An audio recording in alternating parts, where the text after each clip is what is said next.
You are welcome to another episode of Searching the Heart. We had a very interesting discussion, just to divert a bit and talk about the local situation. The previous episode was about the global situation. So we had to just divert a bit and talk about the local situation, because we are all partners in reaching a particular goal, and if anybody is left behind, of course it will draw the rest of us behind. And this is vis-a-vis the greater desire of a lot of human beings. I don't know whether it's most human beings, but actually a lot of human beings, they desire crisis, maybe for financial gain, for some reason. There is that desire for imperfection, a desire that crisis continues, because some people benefit from crisis. And this is the problem why this program is based on the desire to remove such things, or such a preponderance within the human or the human being in general. That is why what we do here is based on Christian philosophy from the Bible. Okay, we may not be overly excited about organized Christianity as it is today, because it is also very flawed. But the message of the Christian Bible, the message that the historical Jesus Christ came and brought to the world, is what we preach. It's what I preach through this program. I believe that if you listen to this message, you will be one step closer to dealing with that human condition within you that is always telling you, to go against what is good, to go against what is right, and so increase the conflict within human society. So we'll continue in this light by discussing a new topic, which is, why is reality so unreal? Why is reality so unreal? This is a subject that sometimes creates some of the problems we face, because there is that gap between the problem and the solution.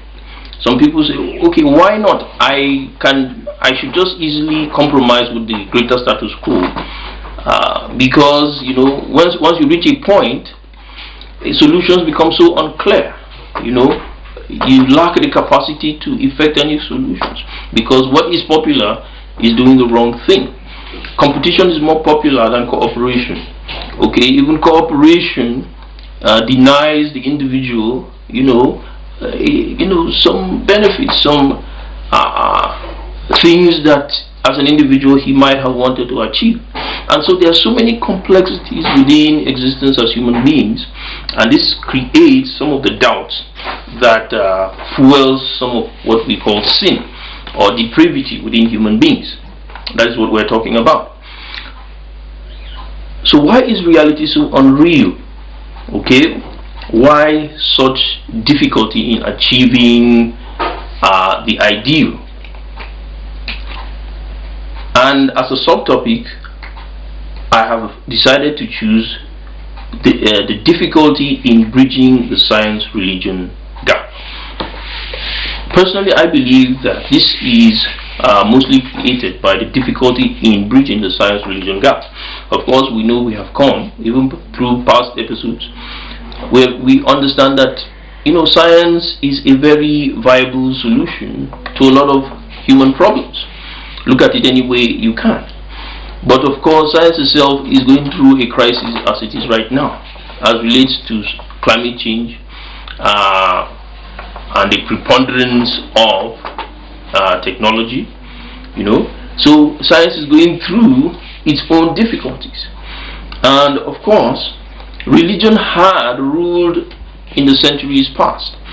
And of course, if religion had found the solutions, we wouldn't be in this position we are right now. Okay, but religion has gone through its own problems. It has even in this time, some people see religion as the problem.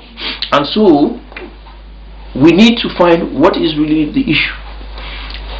And for me, bridging the science-religion gap is the solution to the problems that we face as human beings. And I have said in other episodes that you have to first of all understand that religion is the first natural step of primitive humanity. Okay, it is the first natural step of primitive humanity. As we are made, or as we are naturally imbued with certain things and not imbued with other things, we wouldn't have gone any other way but through the path of religion. Okay, that was our natural first step. This is vis-a-vis our incapacity, and you have to understand this, and when you understand this, you have understood the problem. Okay, so the other problem is you have to answer that question: did God truly exist? Okay, and was he the source of all creation, or was he a creation of primitive humanity? Okay, this is one theory that has governed most of atheistic science, okay, who believe that God was a creation of primitive humanity. Okay, of course, from how we started, okay, they believe that human beings, because of the incapacity of human beings, they created God. Okay, so in other words, incapacity created God. Humanity created God, incapacity created God. Okay, thus we can also say, if there was perfection, there wouldn't be a need for God. Okay, now I'm taking us down a path, okay, of thought, and we need to follow this path of thought. Okay, and we started with one simple fact. Okay, the first natural step of the natural human being was to allude to religion because of incapacity. Okay, so it seems, of course, humanity created the concept of God. Okay, and so incapacity created God. Okay, not even humanity, incapacity created God. If there was perfection, there wouldn't be a need for God subsequently. So let's follow that train of thought, and we'll go gently, and we will discover something. Okay, so in effect, this creates a philosophical cul-de-sac. Okay, a cyclical sort of pattern of thought. Okay, a philosophical cul-de-sac, and in this philosophical cul-de-sac, God is an inevitability. Okay, God becomes an inevitability because human beings found themselves incapacitated, and because of this incapacity, the concept of God came up. Okay, they needed help. So we see an inevitability here. Okay, it's not something we chose. We found ourselves incapable, and because of that, we alluded to God. We had to search for God, you know, for a reason to exist, and so God becomes an inevitability. Okay, and in the same voice I have written about this in the Kingdom of Heaven on Earth, you discover that in the same voice, the beginning, or so-called Big Bang, is a fallacy. Okay, just like time is an illusion, okay, the Big Bang is a fallacy. So there was always existence. The things that have existing today have always existed. You cannot number the years of what has you find today. Okay, the world has always existed. There is no beginning. Okay, so this is the concept of the inevitability of God. Okay, we will continue from there after this break.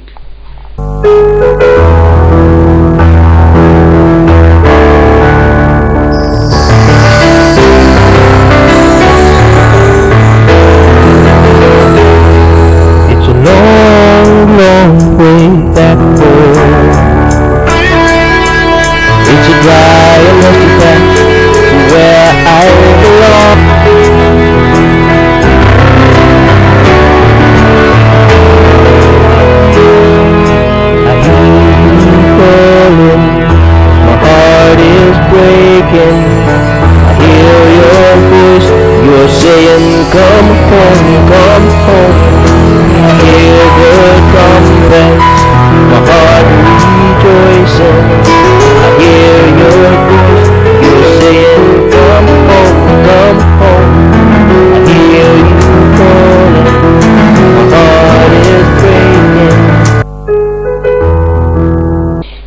So we have gone through a pattern of thought, okay, of reason, and we've come to a conclusion, okay.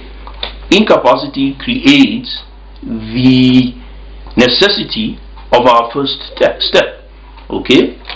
If like I have discussed in other episodes, if there were other ways we could have developed predestination, okay, we cannot go back in time and change and make the first man a scientist, okay. Maybe the first man was a scientist and he just said, okay, after he evolved from being a gorilla, you know, he just said, look, I am the greatest being that has ever existed, okay, and he just began to do science, okay. That didn't happen, okay. Instead, he began to ask for help. He began to cry out for God, and religion came out of that, okay. So it is inevitable. That is how the world developed, okay. So if we have established that, the question still remains, how real is God as a person, okay? Because we have not, remember, we have established the inevitability of a person called God and of religion itself, but we have not yet established whether he was actually created by incapacity or by human incapacity, or he is a real person. Now these are two different things, okay. So these are two different things, okay. So the question still remains, how real is God as a person? This is a real debate, and it is the debate that, you know, dominates most of the science religion debate, okay, especially science and Christianity, okay, or atheism and Christianity, okay. So that is where the concept of intelligent design comes from, okay. God was a person, and he is an intelligent person, and so he designs a system, okay, and puts it in place. So just as time may be an illusion, is God just a necessary illusion, okay? Just like sometimes we create mental blocks. We don't want to talk about something, so we just block it out of our you know, the human mind is very powerful, okay. It has been agreed over the ages that the human mind is very powerful. We can create things just from our own mind, our own imaginations, okay. So is God just a necessary illusion, okay, that we prefer to put up there so to just escape reality, okay? Remember the topic, why is reality so unreal, okay?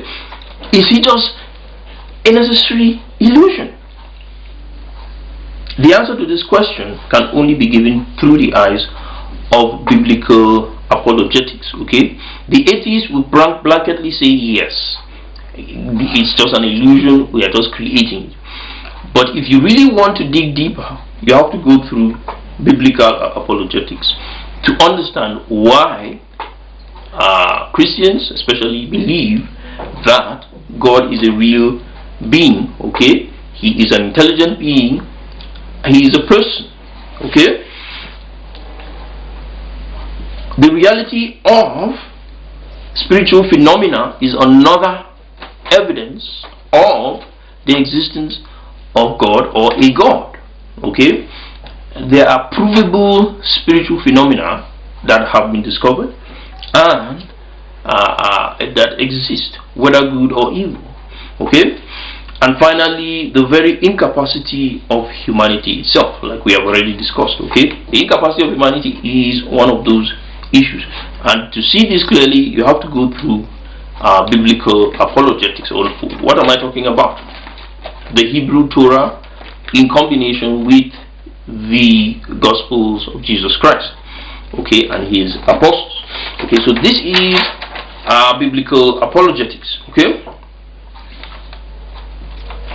So I want to say in this program that as much as I respect astronomers, physicists, and science in general, as long as there is something unknown out there, the universe, they will agree with me that the universe is just too vast. Okay, so as long as there is something unknown out there, science cannot claim to have solved the problem of the existence and identity of God. Okay, and this is the position of Christianity, the Bible.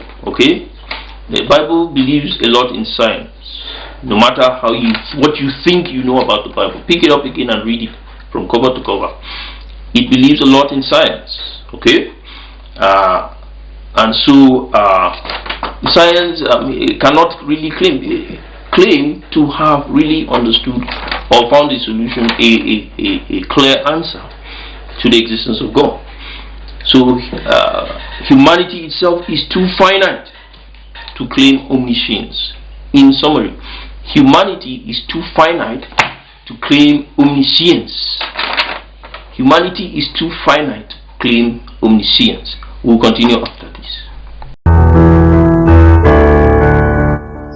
Discover a transformative journey into the kingdom of heaven. Following the initial publication, the author dives deeper with 2 insightful follow-up books. Ever felt disconnected from God even in worship? Explore how God's unconventional ways can transform your life. How can you align with divine plans, avoiding distractions? Find answers in The Kingdom of Heaven on Earth and The 3, Illuminating Christian Truths and Prophetic Practices. Unlock profound insights guiding you toward a deeper connection with God. Don't miss out. Dive into this enlightening exploration today. Click the link on the caption to get your copy.